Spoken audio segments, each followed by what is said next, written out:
House hold machine වලට පාවිච්චි කරන පොඩි සිංගර් ඔයිල් කෑන් එක දැන් පට්ට විදියට ගණන් ගිහිල්ලානේ. මේ ළඟ දවසක් මං හදිස්සියේ තැනකට ගියා සිංගර් ඔයිල් කෑන් එකක් ගන්න. රුපියල් 350ක් ඔයිල් කෑන් එකට. මං ඉතින් ඒ වෙලාවේ මට තියෙන අවශ්‍යතාවයෙන් හින්දා 350ක් දීලා ඔයිල් කෑන් එක ගත්තා.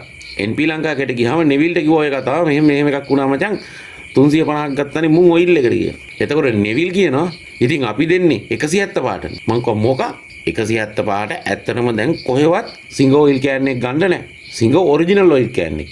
සිංගර් එක නෙවෙයි වෙන බාල ඔයිල් කෑන් එකකුත් 170 පාට වඩා වැඩිනේ. මාත් ඉතින් පුදුම වුණා. එතකොට නෙවිල් මාත් එක්ක කිව්වා NP ලංකාවේ ඕන තරම් ඔයිල් ස්ටොක් තියෙනවා.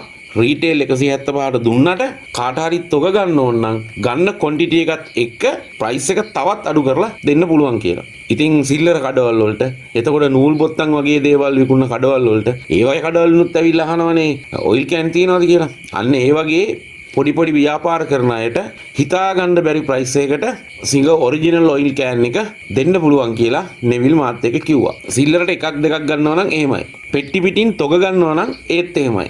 මේ වීඩියෝ එකේ තියෙන නම්බර් එකට සහ වීඩියෝ එකේ යට තියෙන නම්බර් එකට කතා කරන්න NP ලංකා නෙවිල්ට. ඔයගලන්ට හිතා ගන්න බැරි ප්‍රයිස් එකකට ඔයිල් මිලදී ගන්න පුළුවන්.